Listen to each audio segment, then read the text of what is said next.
Hello,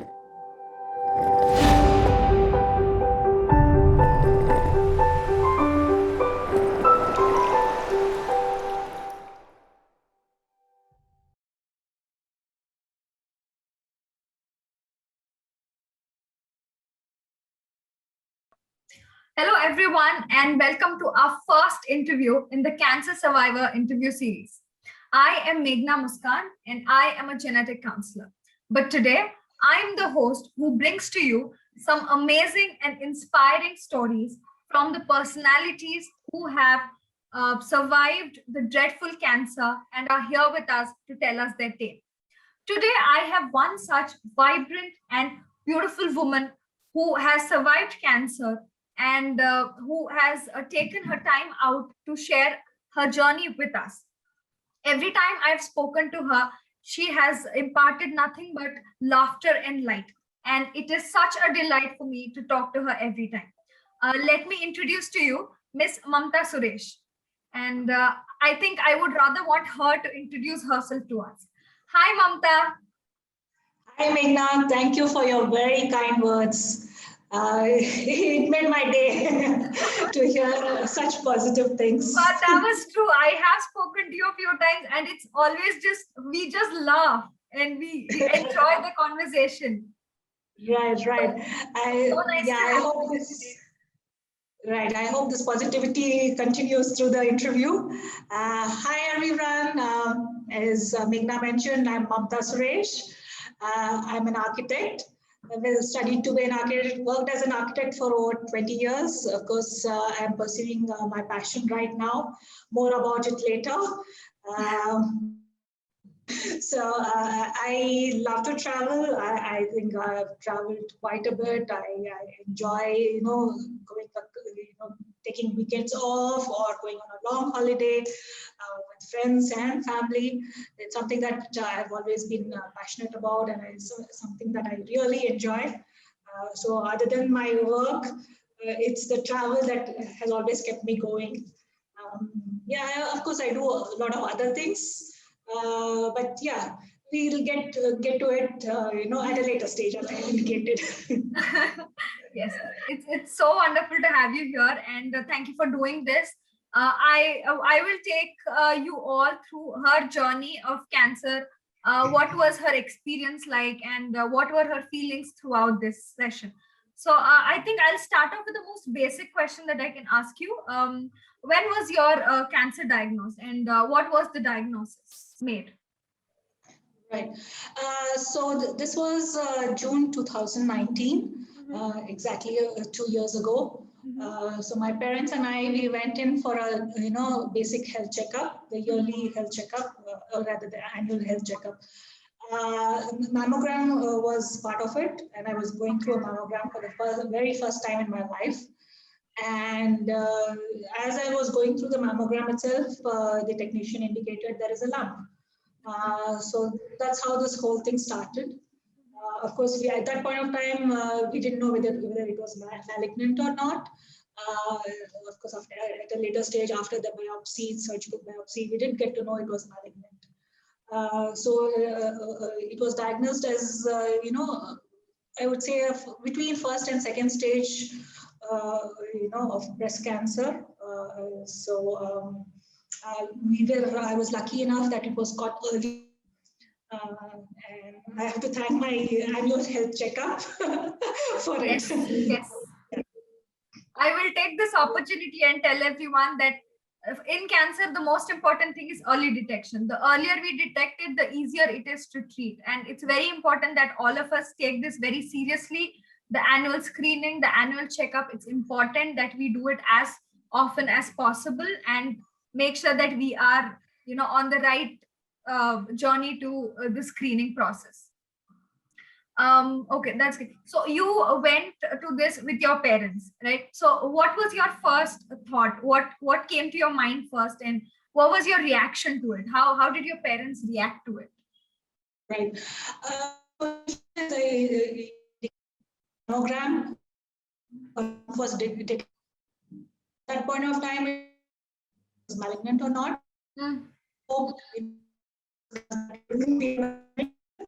I think that you're hoping that, just something, it could be just a small little lump. Yes. Worry about. We had to go meet our doctor, general surgeon. We were referred to a general surgeon. We went and met a general surgeon, and she indicated that we go in for a biopsy. So after the biopsy, of course, we got to know it was malignant. Till that point of time, I think all of us were in that, kind of bubble, thinking that, okay, nothing serious, nothing to worry. Let's not, be negative about the whole thing. But once, the report came out that it was malignant, that's when it kind of really hit us. That's when it took us aback, even though the whole process, I think, between the, mammogram and the biopsy, those 2 weeks, I think we were in that bliss, saying that nothing's wrong. Yeah, so once, the report said, okay, things are not great, it hit us. I mean, we didn't know what to do first. I mean, I think 3 of us, my mom, dad, and I, we went back home, and, we kind of let it sink in. It's just that, it's a tough day. It was a tough evening. In fact, I remember for all 3 of us. I can only imagine. Yes. It's something that you don't expect it to happen to you, and it's happening to you. So yeah, I think all of us went through our emotions that evening. It was, all of us went through a very low time at that particular day, and a day or two, in fact. But I think the next we had to decide on what the next step would be. Yes. So I think that's where my extended family came into picture. Especially, they kind of started directing us. Okay, look, these are the things that you need to do. So we kind of. I think it's very important, beyond the immediate family, you have some kind of extended support. Yes. Because you not be in an emotional state to take the right decisions, is what I feel. Yes. Yeah, I mean, because you've just been given a news, which is not great.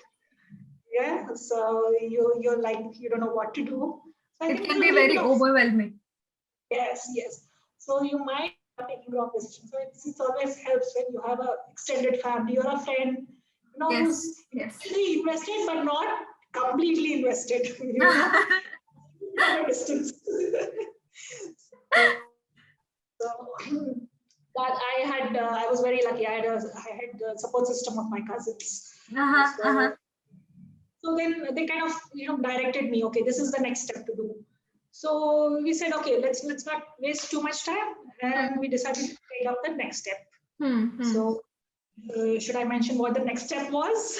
Yeah, we will. So let's tell me, do you have a family history of cancer? Is this annual checkup was because something was suspected? So this I have a very strong family history, of cancer. My mom's side as well as my dad's side. Okay. And this annual health checkup was something that we kind of did, frequently, but we had not done it for the past 2-3 years for various reasons. Okay. So due to some incident, I decided and we could go get it done. So okay. And I got it done. The family history was always there, but it's something that I completely ignored. I assumed it would happen to me, and it's not like it was my mom's sister, my dad's mom, who and these issues. So I just assumed, okay, it's not going to happen to me. I'm not going to, it's like, I don't even want to think about it. I had really not thought about it, in fact, to tell you frankly. I didn't expect it to happen. At least maybe I was assuming it would happen at a later stage, maybe in the back of my mind. I didn't expect it to happen so early in my life. I think that was another reason. Because you hear it happens at a later stage in your 50s and things like that. So I'm in my early 40s when this whole thing happened. So I think Yeah, the family history didn't make me wiser. Make me wiser. It is just. But yeah, the annual health checkup, which we kind of had made it a habit, I think helped me. It's all about that. It's about you being there for yourself and being sure about what you want to do. Yes. Right. So what did you do next? Like, what was your plan? What was told to you? Did you have enough time to plan or manage things according to what the treatment was planned? Right. I think the whole process of when I was diagnosed with the lump to my, not my biopsy surgery, of course, the final corrective surgery was about 1.5 months. Okay. Yeah, it feels like a short period of my family, my friends, my doctor was of opinion that I should not waste any time. Uh-huh. The sooner I get things done, the better. So the fact that I was told instead of postponing it, pushing it, procrastinating, about it, it's better to jump. Yes. It's like don't think about it, just jump. That was the advice given to me. So that's what I did. I don't have liabilities and things like that to worry about. So I didn't have too many things done except that I had to perform at work. They were supportive and they kind of allowed me to take sabbatical. Mm. So I think I just gave them like about 5 days notice, and I was all my surgery. After those 5 days. Huh. So yeah, so planning, I think I left it to my family. How I think I took a little bit of backseat at that point of time because I was going through my own emotions, and it was so overwhelming. It's not an easy thing to go through Yes, surgery it's and not. things like that.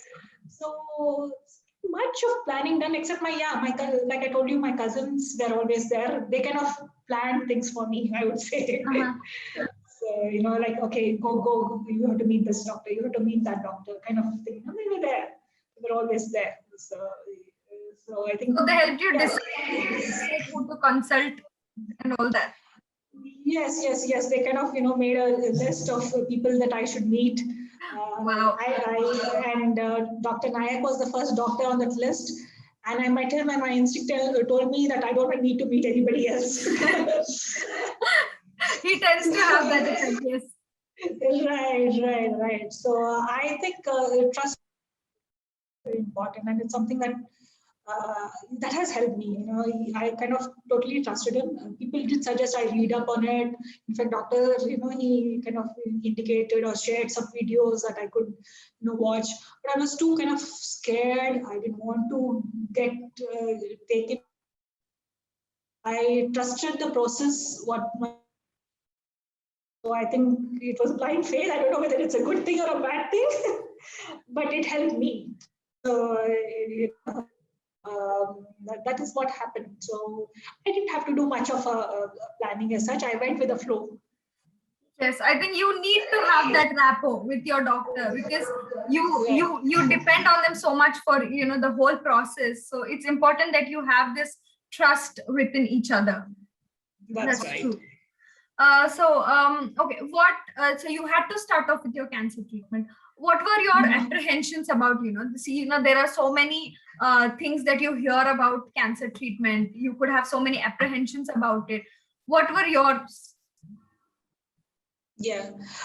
So I went through 3 stages, right? The surgery, the chemo, and the radiation. So to start off with surgery, this was my first ever surgery in my life, first ever, entry to operation theater. So I was freaked out. I was what to expect. I'm scared of needles. I'm scared of doctors. Okay.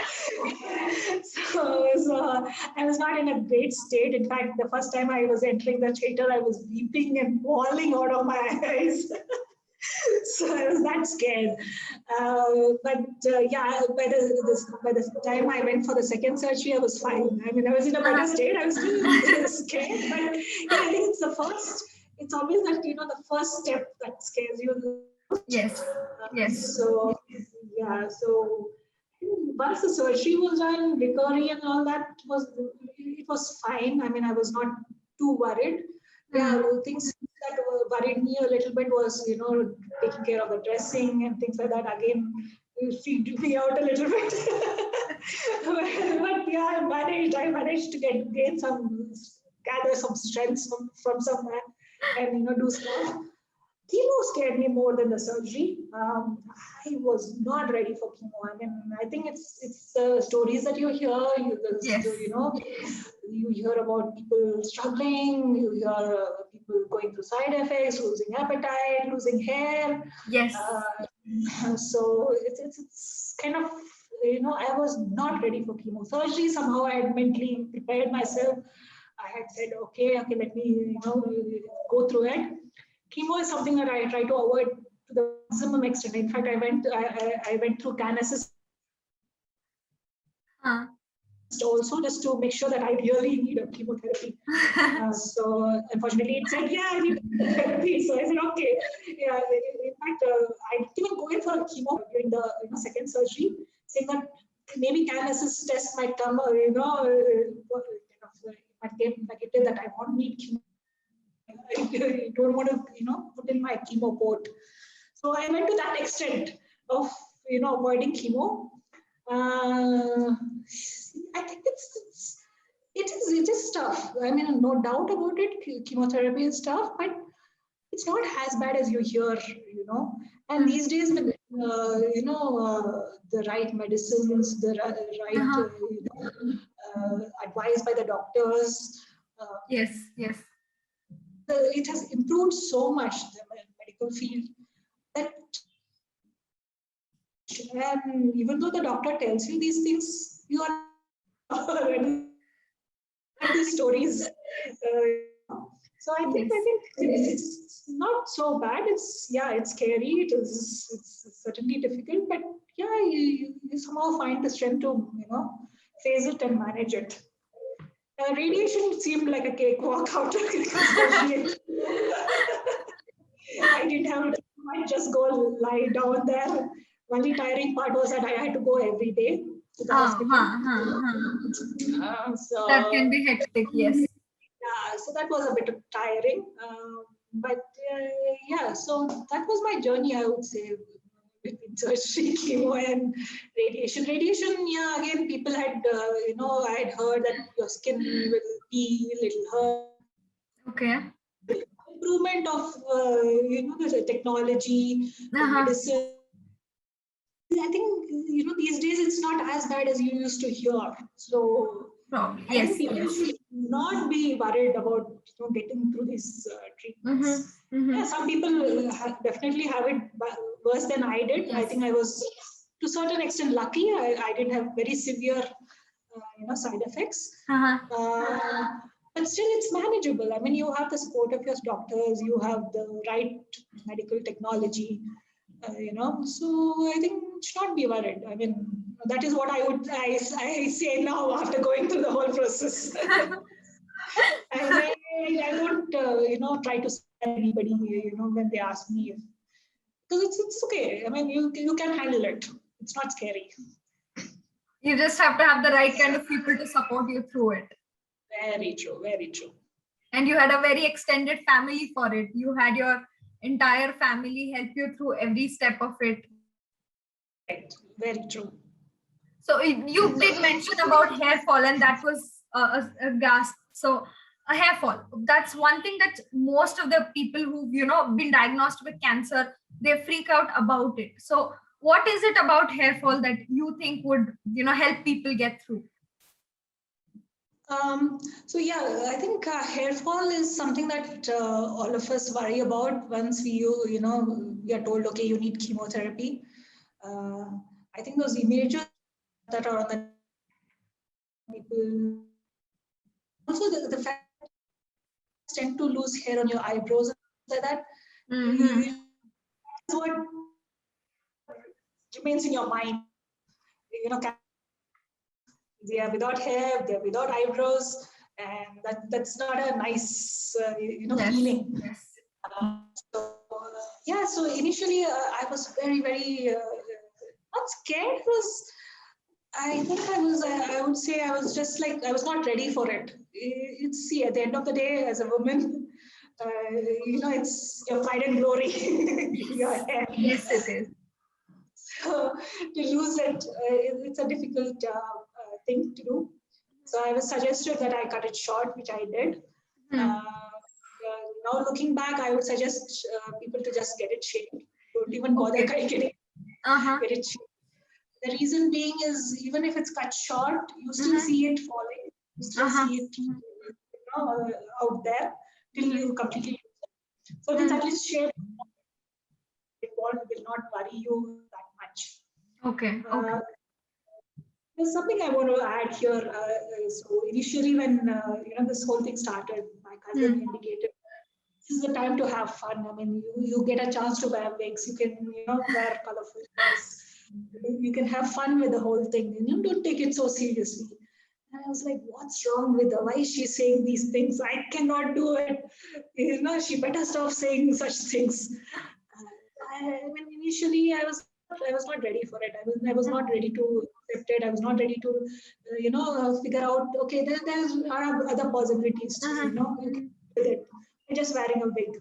Uh-huh. Uh, but then over the period of time, I think I got comfortable with myself, comfortable with the treatment, accepted the fact that I've lost my hair. It's okay, Uh-huh. it's gone. You can't do much. To the extent that I think after the fourth or the fifth chemo cycle, I attended my cousin's wedding Mm-hmm. with a pink gone. Wow. Okay. Yeah. So that was fun thing to do. Of course, I had my doctor's permission to go attend the wedding, all the precautions.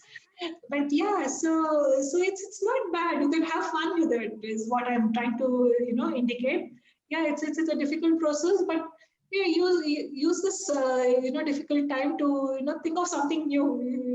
You might never dye your hair pink or blue. Yes. So you try out a wig which is pink or you might want a spiky hairstyle or some weird hairstyle. Yes. So this is to experiment and have fun. How did So your family react to this? Pink hair at a wedding and you went with a wig. so I think people didn't react much. They didn't know how to react. I mean, they weren't expecting me to at the wedding because initially I told I wouldn't attend the wedding.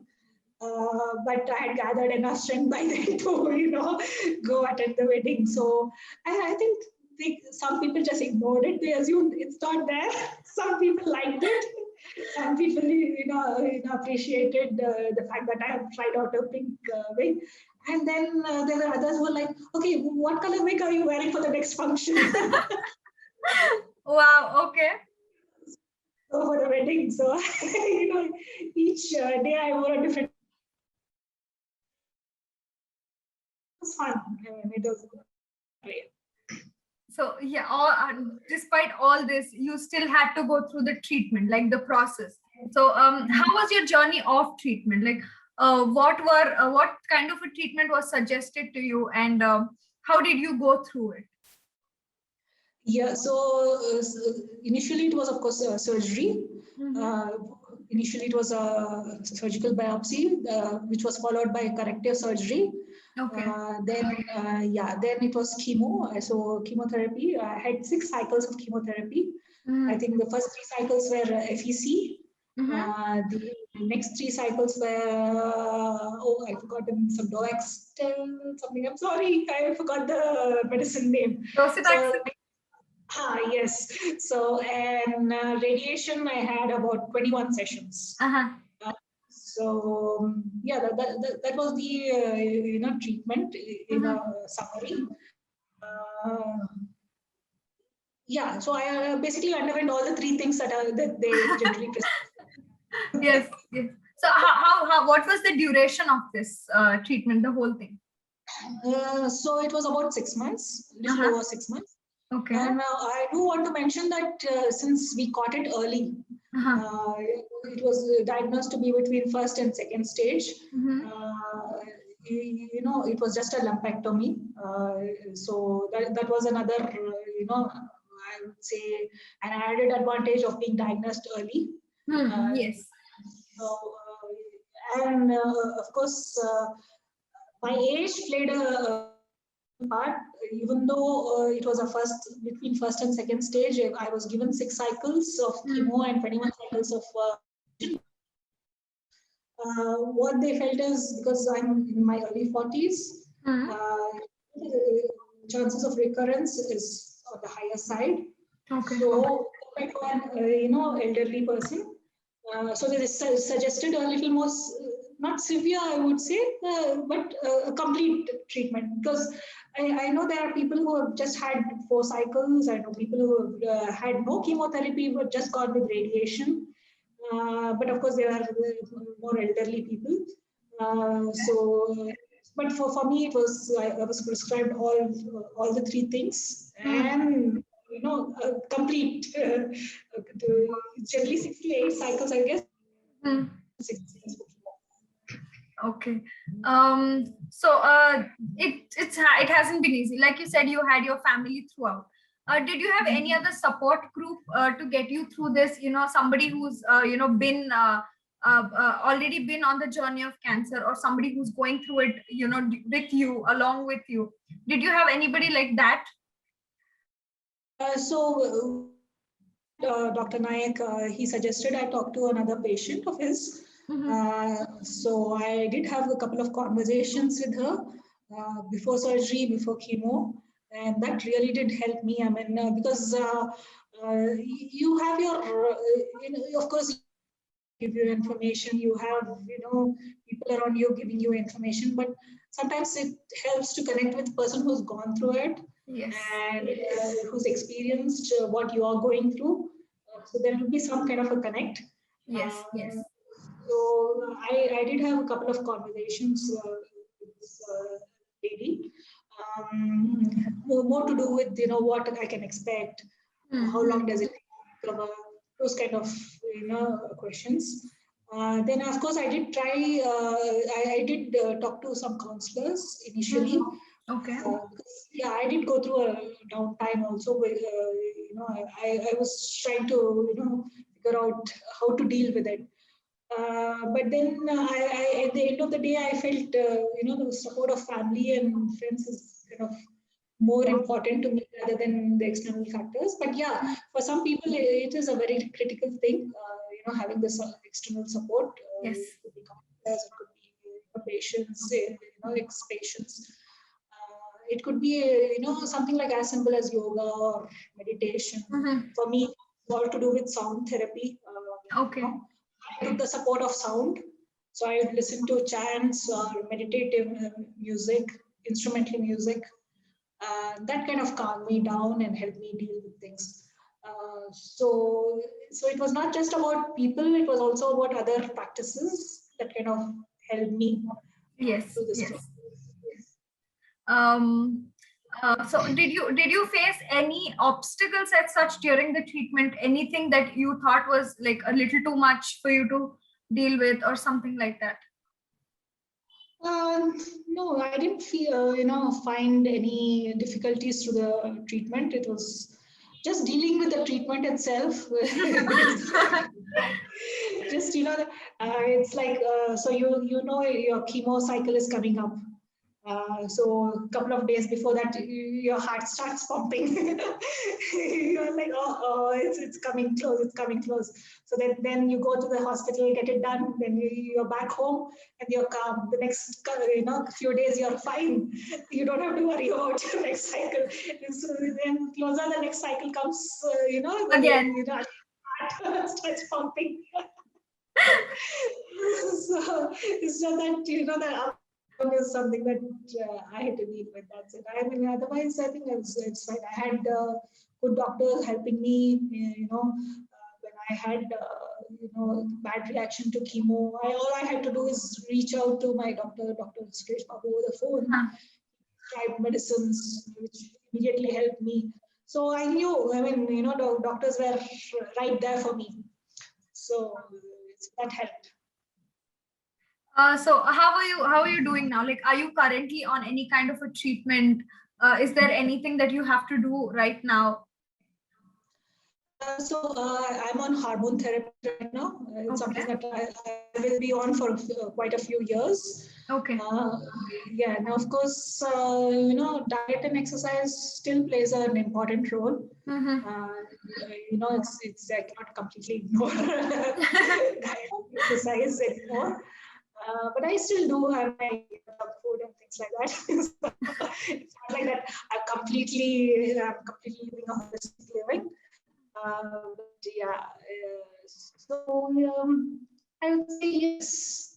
So this is just my diet and my, exercise. I just taking care of those two things. That's it. So diet and exercise. Any other things that you had to change in your lifestyle to help with this? What kind of a diet was prescribed to you, or did they, ask you to do certain things for your diet and your lifestyle? So during the treatment, protein, I was told protein and iron are the two important and critical things that I need to concentrate on. So I'm a vegetarian, so I was given a protein supplement. Yeah, I did try to, have a lot of dal, eggs. Diet is not great. You don't feel like eating too many things during the treatment. So the supplement does help. And of course, iron very critical because during chemotherapy, your iron could drop. Okay. Yes.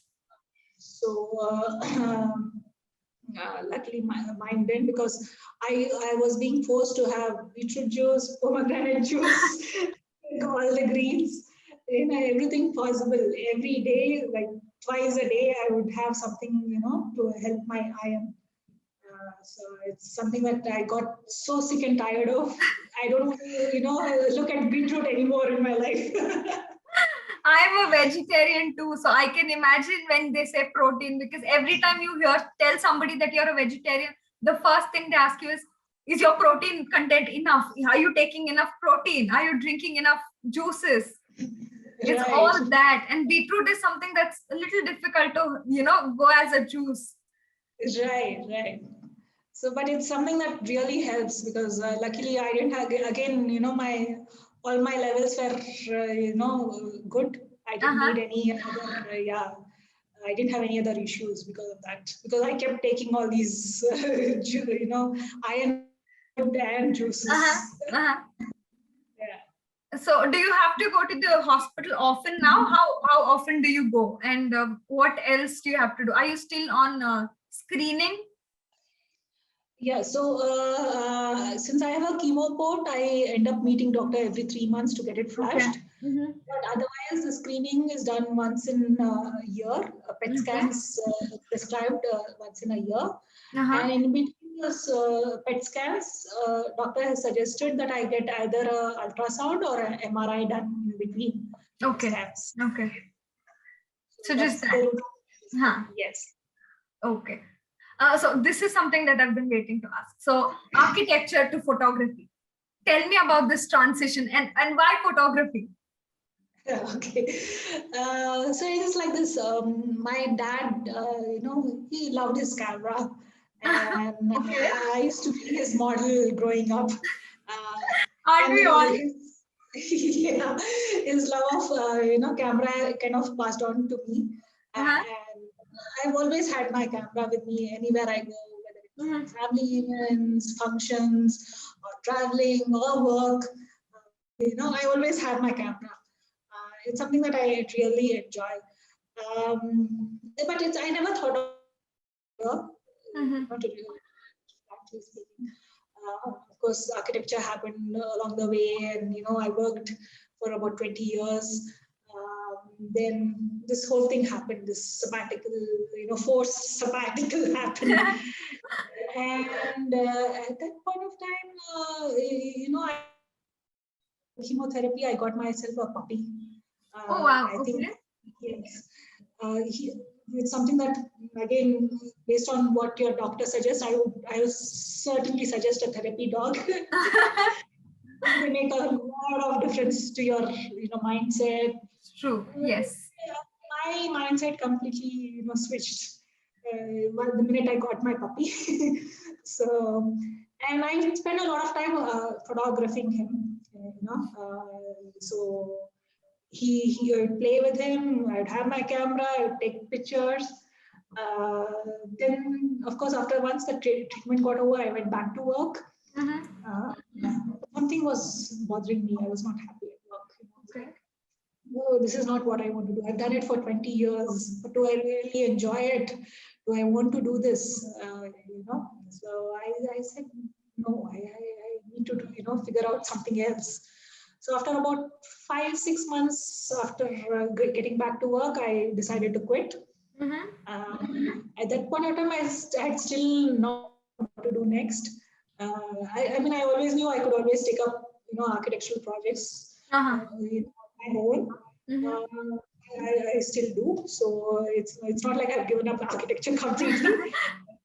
I've kind of seriously taken up, photography. I use this time off to improve my skills, to practice. This is what makes a difference. So I've been doing that, and hopefully, my aim is to make a career of it. Let me tell the audience that I have seen her Instagram, and it's full of just puppies and beautiful pictures of dogs and the places she's visited. I am hopeful that you will get really good at it, and you will be able to take it up as a profession for yourself, because you seem to be very good at it. Thank you. It's something that I wouldn't have considered if I didn't go through this whole process. I think something triggered in me and said, like, okay, it's time to do things that you like, things that you love. So so positive things come out of these, not so great times. You just have to look out for it, and you will have more opportunities to explore and everything that you want to do. You might have thought about it before, but now you knew that you have to do this. Correct. Yes. Very true. I think that about covers about your cancer journey. What would you like to tell the people out there? Somebody who's going through the journey now, or somebody who's just been diagnosed with cancer. What would you like to tell them? I think this whole thing is not just about the treatment, the doctors, the hospitals and things like that. It's also about your mental state. Yes. I think the emotional and mental state, I think, is of far more importance than the treatment itself, is what I would say. I might be wrong, but I feel it has a lot to do with the final outcome. The minute you give up, no matter what treatment you're getting, it might not work, is what I feel. I'm sorry, I could be wrong again. I might not be saying the right thing, but what I would suggest is, or what I would say is, don't give up. Be strong. Emotionally, it's very important. Mentally, it's very important that you are like saying, okay, this is just a phase, and this phase will come to an end, and good things will happen. So that's something that you need to keep repeating to yourself, and then you have the whole wide world ahead. This too shall pass. Yes. So I think it's all about the mental state that you are in, the mental courage you have, the strength you have to deal with it. Half the journey or half the battle you've already won once you know that you will get through it. The rest of it is up to doctors. What is up to you is having the mental strength and courage to go out there, and you knowing that you will beat it.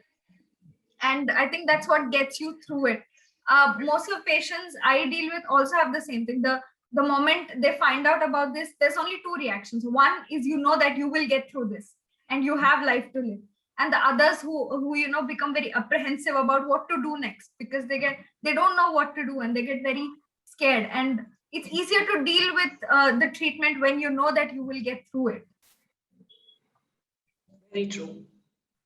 So anything else that you would like to add, Mamta? Please tell us. Meghna, no, nothing. I think thank you for giving me an opportunity to share my story. It's something that I am surprised at myself that I was comfortable enough to share this with you guys. But I think it's important, like the people that I spoke to initially kind of helped me deal with the whole process. So Yes. hopefully this will, help somebody in, at some point of time. So I'm glad that you allowed me and, made me part of this whole thing. We are actually more thankful to you that you decided to do this. She says she's an introvert, but throughout this video, I did not feel even once that she was an introvert. She was so comfortable, she was so brave, and it was wonderful to hear the story from you of how you went through this. And I am very sure and very hopeful that this will inspire a lot more people out there who are starting this journey or going through this journey, and they will look up to you and know that they will get through this too because you did, and you came here to tell this with us, for us, and for the people out there. I would like to thank Dr. Sandeep Nayak for giving me this opportunity to conduct this interview, and for introducing me to such a woman who has the courage and who's been through this journey so bravely. And this was a very heartwarming session. I hope all of you found this story inspiring, and I hope we get to do more of this. We get to bring out more people who can share their journey with us. Thank you so much to everyone. And thank you, Mamta, again. It was so wonderful to have you here with us. Thank you, Meghna.